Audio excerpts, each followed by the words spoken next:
hijos. Y Chuck Vites comienza en su libro hablando de algo muy interesante, que es lo que hoy voy a tocar. Parte de lo que hoy voy a tocar, él lo toca en el primer capítulo de su libro, que se llama Padres que hacen discípulos, o padres que discipulan a sus hijos. Y tiene que ver con lo que está primero en Hechos capítulo 1, versículo 8. Voy a leer en Reina Valera, Hechos capítulo 1, versículo 8. Y dice allí: pero recibiréis poder cuando haya venido sobre vosotros el Espíritu Santo, y me seréis, ¿qué cosa? Testigos en Jerusalén, en toda Judea, en Samaria y hasta lo último de la tierra. Mire que hay una frase muy importante allí después de Espíritu Santo. Dice: y me seréis testigos en Jerusalén. Y lo primero que quiero hablar es que, o lo que quiero hablar esta noche, es acerca de tu Jerusalén. Quiero hablar de tu Jerusalén. Tu Jerusalén podemos llamar es tu casa, tu Jerusalén.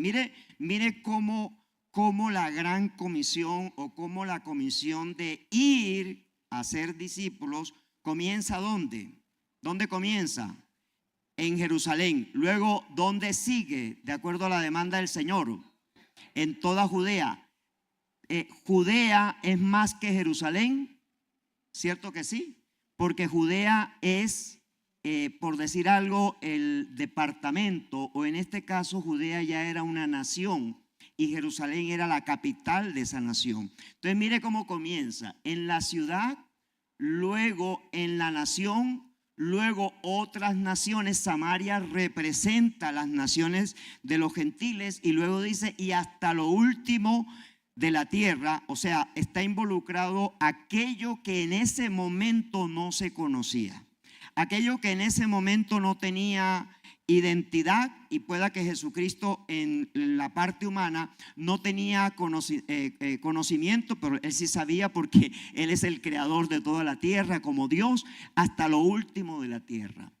Entonces hay unos conceptos que son muy interesantes en el devocional, y están basados en que si yo estoy decidido a hacer de Jerusalén, de mi Jerusalén, el lugar donde voy a ser, ¿qué?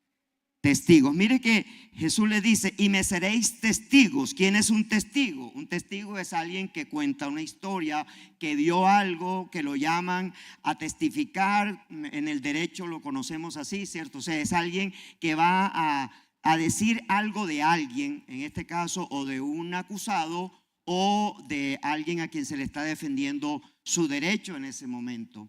Un testigo, la palabra que se usa allí en griego es la palabra martius o martirius, que es la palabra mártir, de donde viene la palabra mártir, que tiene varios significados, varias acepciones. Una de esas acepciones es aquella persona que ve un hecho y puede narrar de ese hecho. Cuando usted lee al evangelista Juan, dice: yo hablo de lo que vi y experimenté. Es decir, Juan no hablaba de las cosas que había oído, Juan hablaba de las cosas que había visto, ¿cierto? Entonces un testigo puede hablar de lo que ha visto. Por eso Jesús le dice a esos 11 que están allí reunidos: ustedes serán mis testigos, es decir, porque ustedes han estado conmigo 3 años y medio, ustedes serán mis testigos.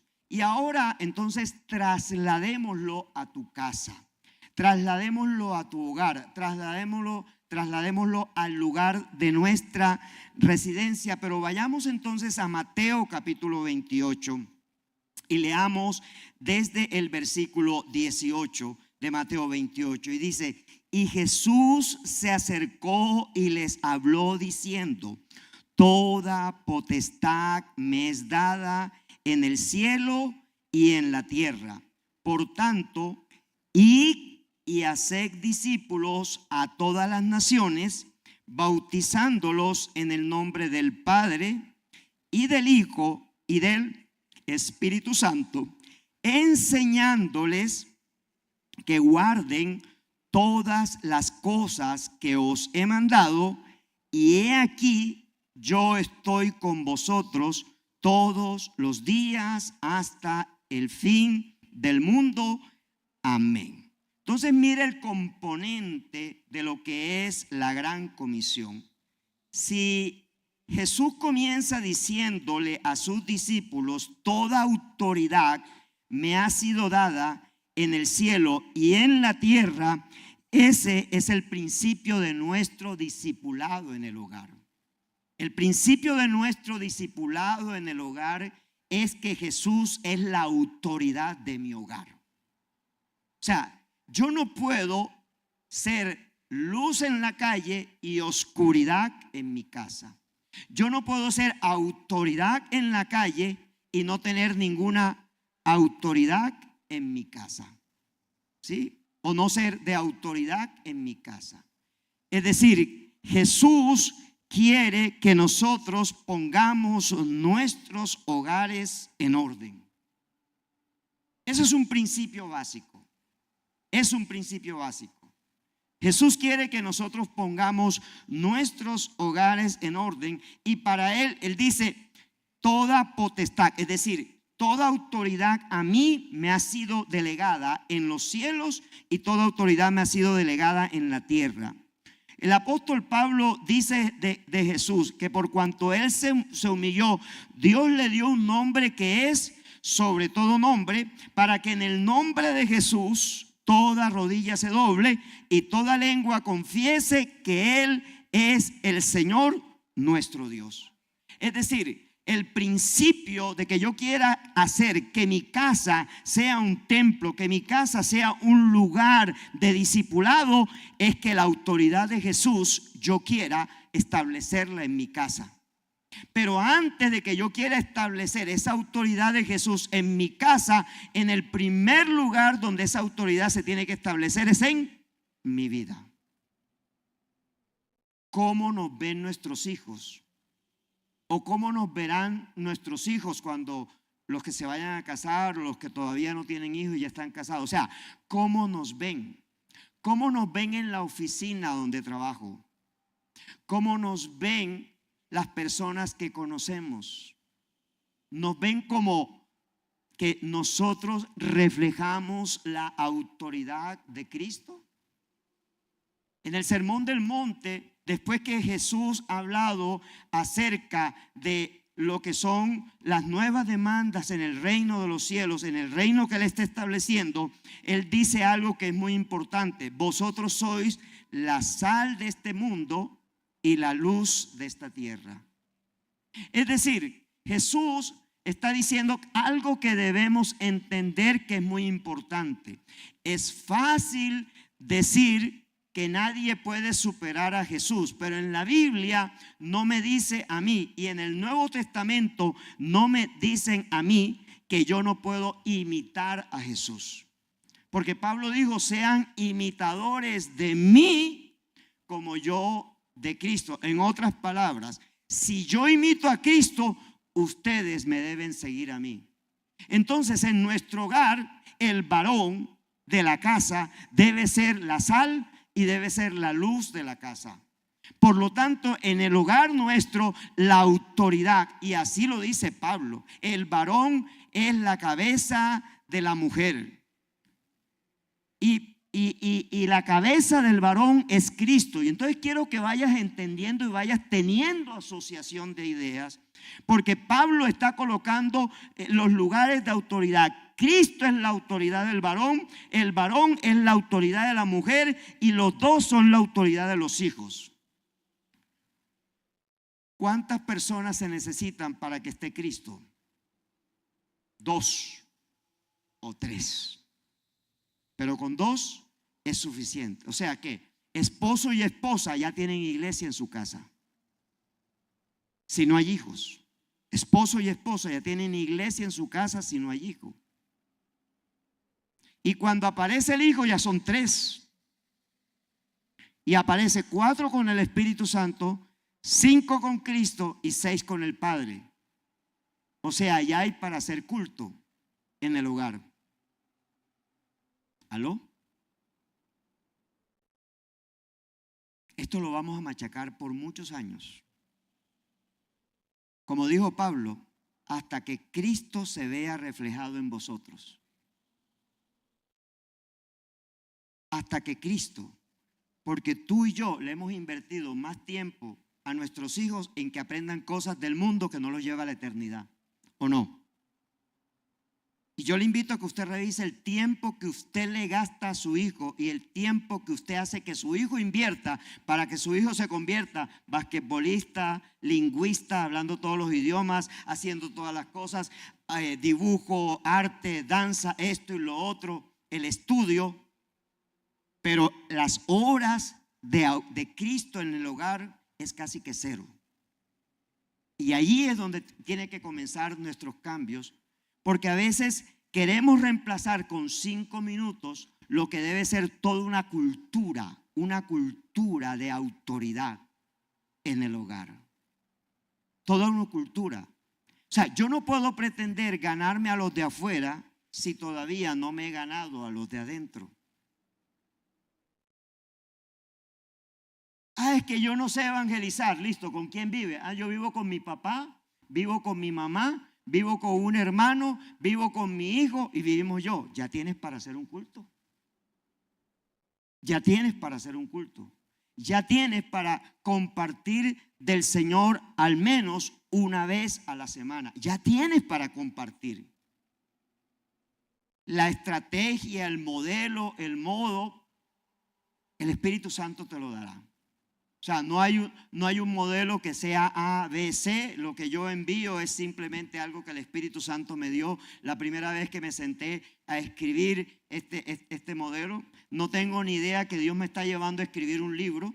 O sea, estoy ahí poco a poco. No hemos salido, apenas comenzamos con Génesis 3 y ya llevamos 15 semanas de devocional. Y apenas vamos con Génesis capítulo 3. Es decir, mire toda la serie que puede salir a partir de allí.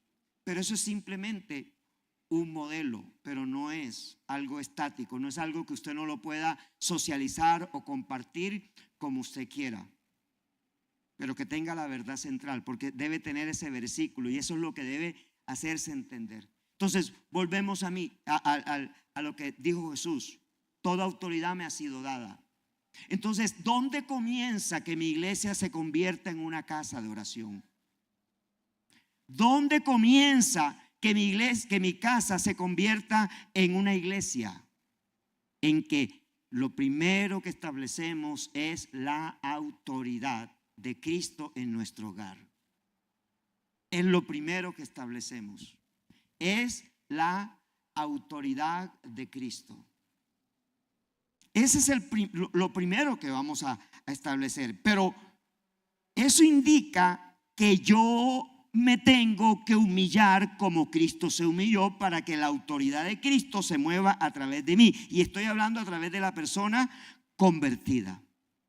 Yo escuché hace poco que alguien me dijo: pastor, es que yo le dije a mi esposo que él es la cabeza del hogar y la persona no es convertida. Tú no le puedes delegar algo espiritual a una persona que no ha tenido una experiencia de nuevo nacimiento. ¿Aló? O sea, lo primero que tú te tienes que preguntar es: ¿yo tengo una experiencia de nuevo nacimiento? ¿De verdad yo he nacido de nuevo?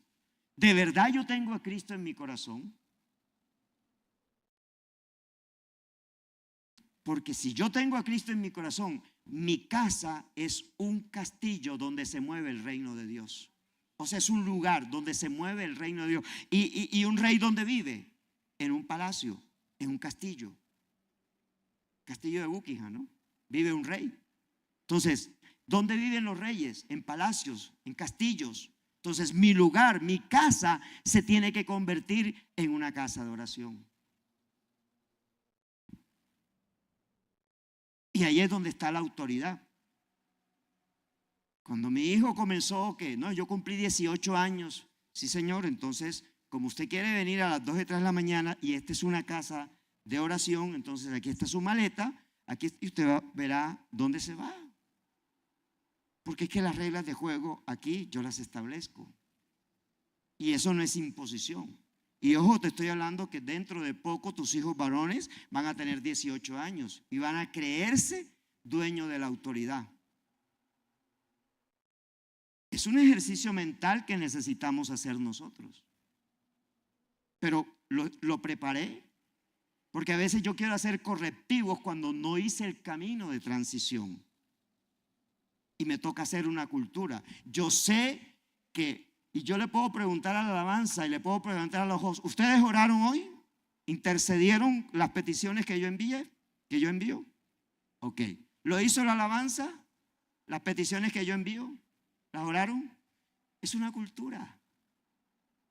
No lo han hecho. Es una cultura.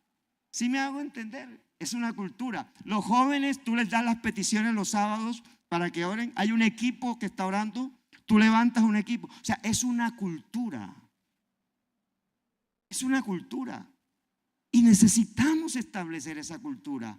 Porque yo también la había perdido en mi casa. Necesitamos establecer. Dios está diciendo, levanten equipos de oración, levanten lugares de altar, levantemos lugares de altar. Dios viene con un nuevo movimiento para esta casa, nos los ha venido anunciando. Nos los ha venido anunciando desde el pastor Fran, desde la pastora Jacín, nos los ha venido anunciando desde el Congreso del 2022 también, nos los ha venido anunciando con el equipo que vino de Texas en el mes de agosto del año pasado. O sea, Dios ha venido anunciando que vienen unos cambios trascendentes y hace que la iglesia deba convertirse en un lugar de adoración. Y cuando hablo de iglesia, no hablo del templo físico donde estamos hoy reunidos, hablo de tu casa, hablo de tu vida, hablo de tus hijos, hablo de las personas que te rodean, hablo de ti. Nos vamos a convertir en eso. Pero eso requiere levantar una cultura. Y requiere algo que se llama radicalidad. Necesitamos ser radicales. Necesitamos ser radicales. Y cuando la cultura se va generando, los que no hacen parte de la cultura, ellos solos se van saliendo. Ellos solos van saliendo. Y van llegando a alguien que va adoptando la cultura, que va entendiendo la cultura y se va sumando. Porque el principio de un evangelismo con fruto es una iglesia con autoridad. Y anótelo por ahí. El principio de un evangelismo con fruto es una iglesia con autoridad, con la autoridad delegada de Cristo. ¿Por qué falló Eva? Porque no estaba la cabeza ahí presente. Lo conocía al principio Eva, sí, conocía el mandato Eva, sí, pero no estaba la cabeza ahí presente. Y lo que Jesús nos quiere enseñar a través de Mateo 28, 18 es que Él tiene la autoridad de mandarme porque Él es mi autoridad. Él es mi Señor, mi Kyrios en griego, Kyrios, el Señor. Mi Kyrios es el Señor. Él tiene esa autoridad. Ahora, luego que Él les da el reconocimiento que Él tiene toda la autoridad, en otras palabras, mire que el versículo 18 termina con tierra. ¿Y cómo termina Hechos 1:8? ¿Cómo termina Hechos 1:8? ¿Con qué palabra termina? Tierra.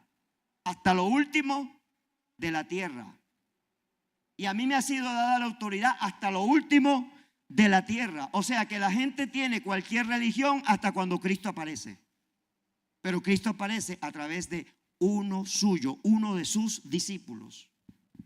Entonces yo voy absorbiendo a través de mi tiempo a solas con Dios la autoridad de Cristo y luego esa autoridad la voy delegando, la voy transmitiendo, la voy transfiriendo. Entonces luego dice el 19, por tanto y haced discípulos a todas las naciones. La palabra ahí es etnias. Y naciones es el de al lado. Ese que está al lado tuyo es nación. El que no conoce, ese compañero que llega borracho todos los lunes o llega enguayabado a trabajar todos los lunes, esa es nación, esa es etnia. Esa es etnia. Ese vecino tuyo que el sábado para domingo que te toca servir en la iglesia pone el equipo de sonido a todo timbal y no te deja dormir. Esa es etnia. O sea, todo el que no conoce a Jesús es etnia. Naciones no son, en la Biblia no tiene que ver con una esfera geográfica, una ubicación geográfica. Tiene que ver con personas. Y los que están en tu casa son naciones. Los que están en tu casa son naciones. El padre que tiene hijos pequeños va a la cuna, va a la cama, no solamente ora con el hijo, sino que cuando el hijo o la hija se duerme, ora y profetiza sobre su hijo, profetiza y profetiza y profetiza y profetiza, porque la palabra profética se va a cumplir, porque usted y yo somos profetas de nuestro hogar. Somos profetas. Vamos a comenzar a declarar sobre nuestros hijos. Si la palabra profética es verdad, usted lo que le dijo Dios a Ezequiel se tiene que cumplir. Le dijo, hijo, estos huesos vivirán. ¿Qué respondió el profeta? Yo no sé, Señor. Solo tú lo sabes. ¿Y qué le responde el Señor? Profetiza. Dile a los huesos secos, levántense, júntense, únanse, pero hable. A nosotros nos toca profetizar sobre nuestros hijos. A ti te toca profetizar sobre tus hijos. No importa la edad que tengan, pero hay que profetizar. ¿Para qué te paras ahí, Señor? No, que no tome más. Ay, Señor, que no malgaste la plata más en tal cosa. ¿Qué tal cosa? No, profetiza. ¿Qué es lo que tú quieres ver de tus hijos? ¿Qué es lo que tú quieres ver? Profetiza. Hay que profetizar. Hay que profetizar. Profetiza de tus hermanos. Profetiza acerca de mamá y papá. Profetiza acerca de ese vecino que te hace la vida de cuadritos. Entonces, volvamos a la casa. Entonces, ¿dónde está la clave aquí? Yo no tengo que ir a buscar discípulos. ¿Dónde están? Están en la casa. Está papá, está mamá, está hermano. Ya tengo esta hija, ya tengo los discípulos. ¿Cuál es la estrategia? Me vuelvo cocinero. Pues ahorita alguien mandó a comprar pizza, ¿no? Dijo, no, yo no sé cocinar pizza, la mandó a comprar y punto. Se hace algo diferente. Se marca una pauta diferente. No lo marco como un día, no está señalado un día en el calendario, lo puedo hacer en cualquier momento, puede ser cualquier tiempo, puede buscarse cualquier oportunidad para hacer eso. Lo puedo hacer, pero ya tengo los discípulos. Entonces, mire que lo importante no es que yo evangelice, sino que yo haga ¿qué? Discípulos. Nosotros los pentecostales le hemos dado más énfasis al ir que al discipular. Nosotros no podemos darle énfasis al ir. Hacemos cursos de evangelismo, enseñamos método de evangelismo, evangelismo 3 en 1, evangelismo 2 en 1, amigos para evangelizar, no sé qué cosa, hagamos amigos, leamos esto, pero está en el ir. Yo voy al trabajo y allá hay discípulos que me están esperando. Yo voy a la universidad, allá hay discípulos que me están esperando. Mi jefe es un discípulo que me está esperando. Mi compañero de estudio o de trabajo es un discípulo que me está esperando. Pero en mi casa yo tengo discípulos. En mi casa yo tengo discípulos. Usted en su casa tiene sus discípulos. ¿Con quién vive? Esos son sus discípulos. Ya no los tiene que ir a evangelizar. Ellos ya saben que usted es cristiano. Ahora, voy a ir a hacer un curso que se llama oralidad. Cómo enseñar la Biblia sin Biblia. A punta de oralidad. Es decir, yo me tengo que comenzar a aprender la Biblia y a memorizar la Biblia. Algo que no me gusta a mí, memorizar versículos. Pero lo tengo que aprender porque es la manera como se está enseñando ahora para alcanzar personas, porque llegará un momento en que abrir esto o abrir descargar Biblia puede que sea hasta interrumpido por los gobiernos. Pero hay algo que no van a poder hacer. En China los cristianos que hay se memorizan la Biblia, entonces les pasan hojitas, se la memorizan en 24 horas. En 24 horas y esa hojita se la pasan a otro. y van arrancando hojas de la Biblia y se la pasan a otros, se la pasan a otros, porque no alcanzan las Biblias en China. Y se comparten a través de la oralidad. Entonces yo puedo crear estrategias de oralidad para compartir la palabra sin abrir una Biblia. Hay muchas maneras de poderlo hacer, pero necesitamos tener discípulos. Diga conmigo, tengo en casa discípulos. ¿Usted lo cree? ¿Usted lo cree? Parece que no lo creyera. Si usted viera cómo yo los veo desde aquí, con una cara de preocupación, de tristeza, de rascarse la cabeza, así los veo yo desde acá. Como que, ¿esto cómo se come?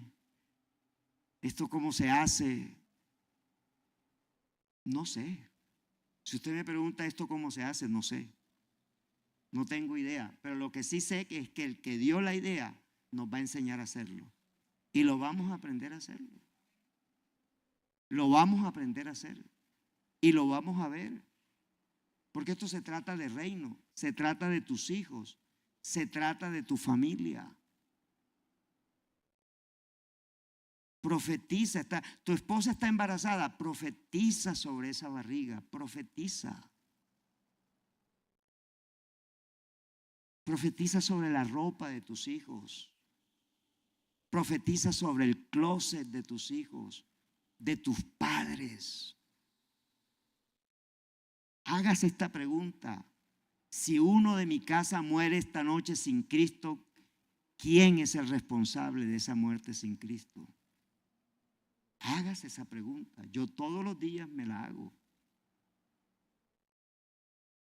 Si mi hijo tal llega a morir sin Cristo, ¿quién es el responsable? Porque yo todavía sigo vivo y todavía debo seguir profetizando sobre él y hacer discípulos. Ahora, ¿qué implica para mí ser discípulo? Diga conmigo, volverme discípulo. Entonces, pregúntale a la persona que está al lado tuyo, ¿quién te discipula? ¿Quién te discipula? No, es que me discipula Cristo. Pues la Biblia no dice que Cristo discipula a nadie. Cristo discipuló a 12 y uno de los 12 se perdió. Pero ¿quién es tu discipulador? ¿Sabe qué sucede en la iglesia cristiana de hoy? Que es muy light. No tenemos padres espirituales. Y queremos armar padres espirituales bajo modelos. Yo sé que un modelo puede funcionar y eso es de hombre. Pero déjeme decirle, en la Biblia los padres espirituales nacían de manera natural. Pablo se unió de manera natural con Silas. Primero se unió con Juan Marcos. Pedro, ¿con quién andaba? ¿Con quién andaba Pedro? Con Juan. Bernabé andaba con Juan Marcos. Es decir, siempre debe existir un Pablo que tenga un Timoteo y un Timoteo que se convierte en un Pablo y que tiene su propio Timoteo también. Es decir, el verdadero evangelio es un constante estar discipulándonos. El verdadero evangelio es quién es tu discipulador. En otras palabras, a quién le rindes cuentas.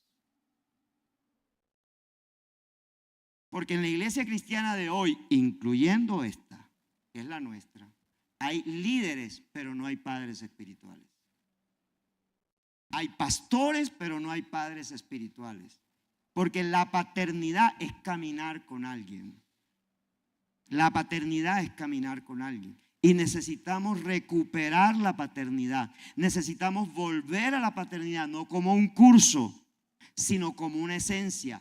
Es decir, yo voy a darle a mi Timoteo lo que yo recibo directamente de mi Dios, pero también de lo que recibo de mi paternidad espiritual, a quien yo le rindo cuentas. Cuando Pablo le surgieron problemas en Antioquía, ¿a dónde fue a parar él? A Jerusalén.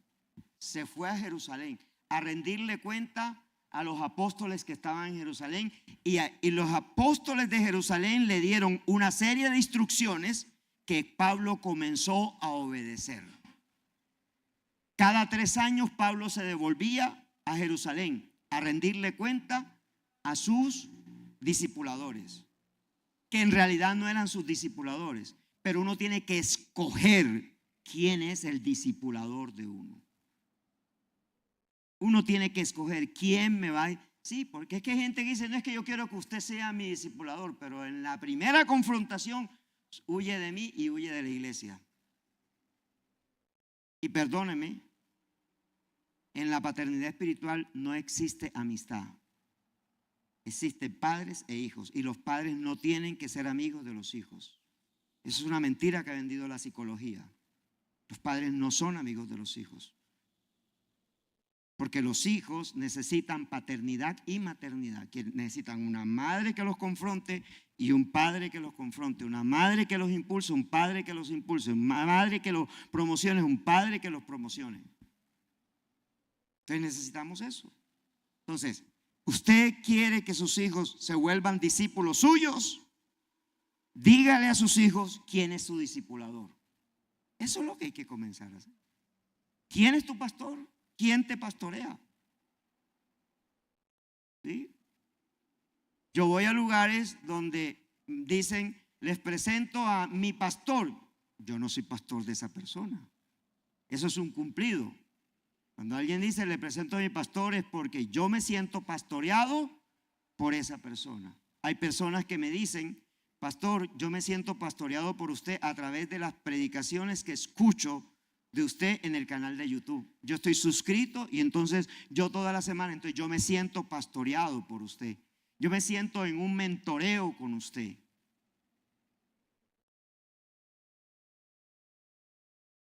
Nuestros hijos deben tener la confianza.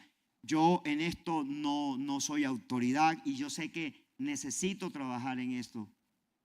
Pero nuestros hijos deben tener la confianza de contarnos todo para recibir orientación y algunas veces deben ser confrontados o muchas veces deben ser confrontados.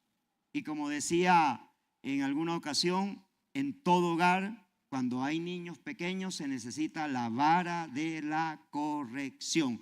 Hogar cristiano que haya crecido sin vara de corrección, hoy esos hijos no están en casa, ni están en la casa del Señor. Entonces necesitamos hacer discípulos. Y ya voy terminando. Y luego dice, bautizándolos. Bautizándolos. ¿Sí? Si en tu casa no hay alguien bautizado, es porque no hay discipulado en la casa. Estamos esperando que la iglesia abra, o sea, estos son conceptos que necesitamos ir cambiando. O sea, nosotros necesitamos ir cambiando que un curso cambia, que una escuela de algo cambia. No, lo que cambia es el andar con un discipulador, con un padre espiritual. Y lo que cambia es que haya alguien haciendo transferencia del conocimiento de Jesús a esa persona.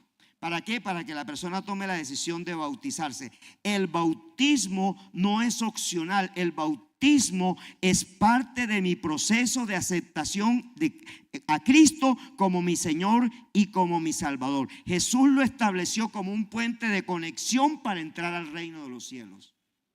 O sea, el bautismo no es opcional.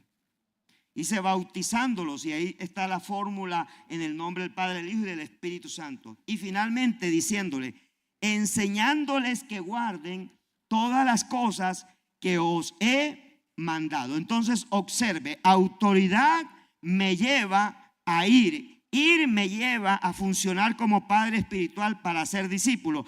Padre espiritual lleva a su hijo al bautismo, a una confesión pública de quién es Jesús en su vida. Y luego comienza un trabajo de enseñar.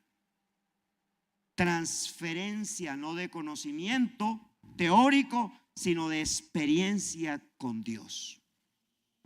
Mis experiencias con Dios. Tus hijos están pequeños. Oren juntos, doblen rodillas juntos. Se quedó dormido, no importa, usted siga, pero ahí va. Hay que orar juntos.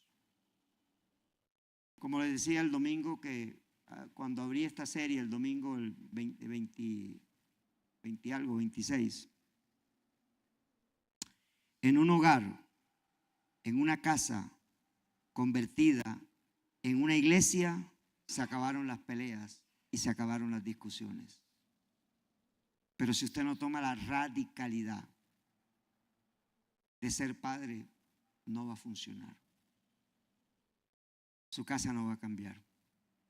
Y hay que tomar decisiones que sean radicales.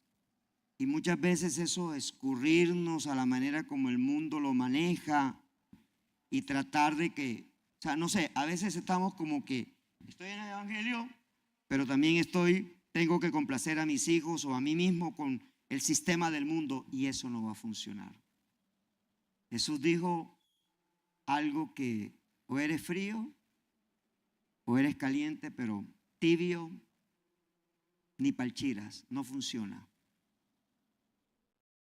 Jesús prefiere que seamos fríos antes de ser tibios, porque es preferible que seas frío y esperes el juicio final a ser tibio, porque el tibio no, o sea, ni siquiera es mirado por Jesús. Ni siquiera es mirado por Jesús.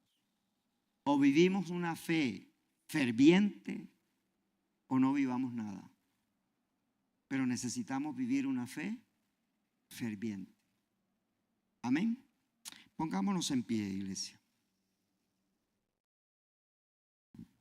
El domingo voy a hablar de qué se enseña en la casa. Acuérdese que Salomón escribió algo que no sé si él lo entendió o no, pero lo dejó escrito, y lo que está escrito es palabra de Dios.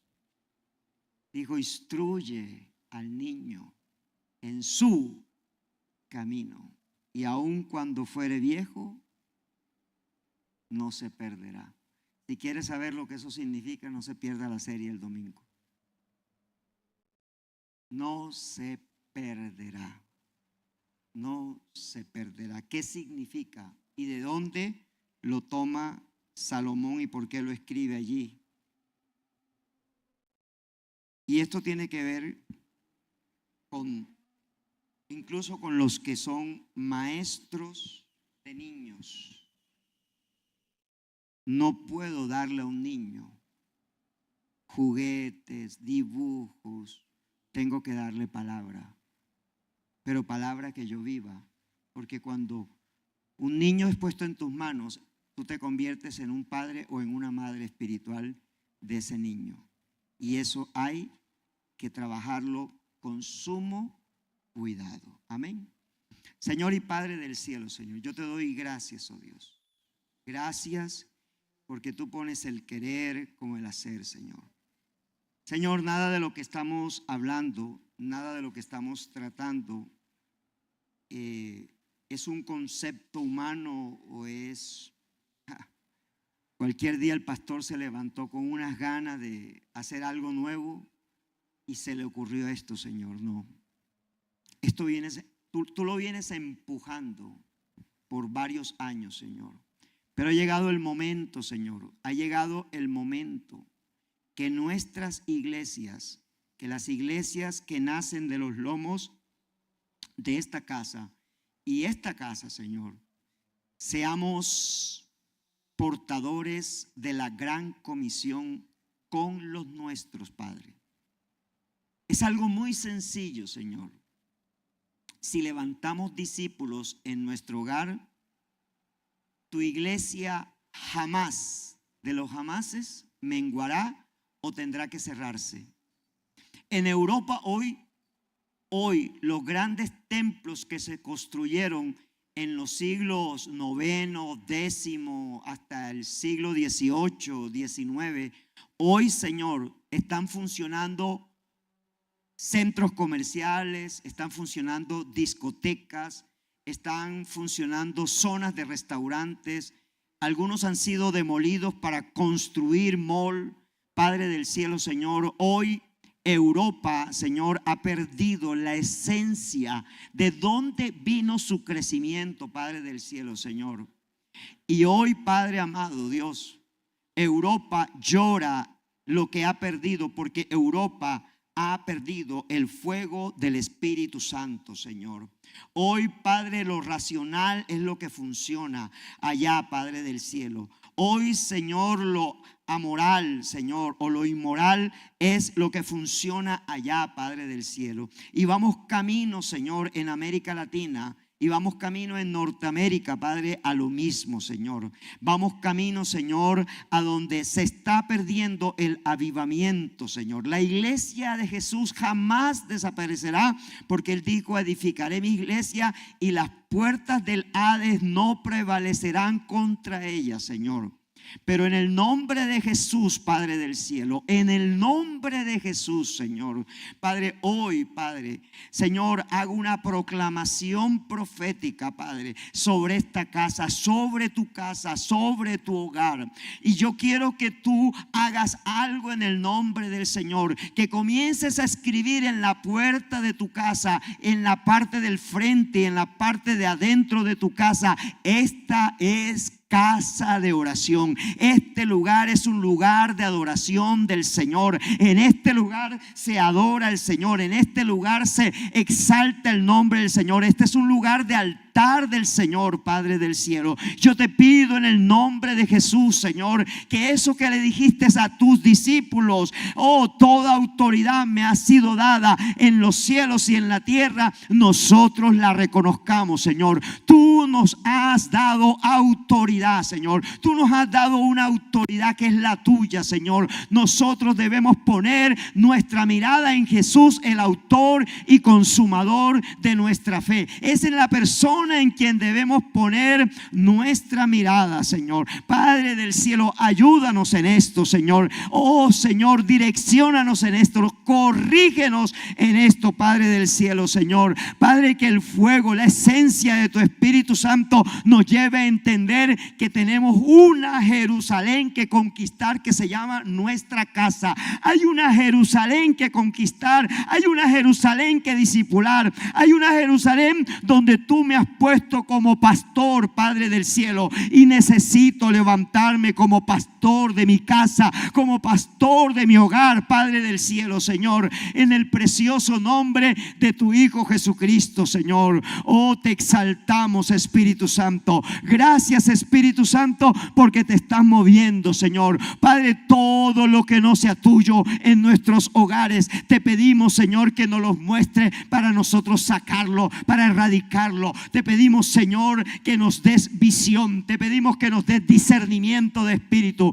Te pedimos, Señor, que nos des, Padre del cielo, Señor, la fortaleza que necesitamos para no llevarnos por delante a nuestros hijos, sino que tratándolos con el mismo amor, la misma honra y el mismo respeto que nosotros te debemos a ti, Padre del cielo, Señor. Pero entendiendo, Señor, que hay una nueva dinámica, Padre del cielo. Hay una nueva dinámica que tú estás estableciendo, Señor, en los hogares, en las casas. Estás diciendo: o tu casa es casa de oración, o tu casa, oh Padre del cielo, tú estás diciendo es cueva de ladrones, Señor. Te pido en el nombre de Jesús, Señor, que nuestra casa, que cada casa de este lugar, de este templo, se convierta, Señor, en una casa de oración, en el nombre de Jesús. Amén y amén. Dios le guarde, iglesia. Dios le bendiga.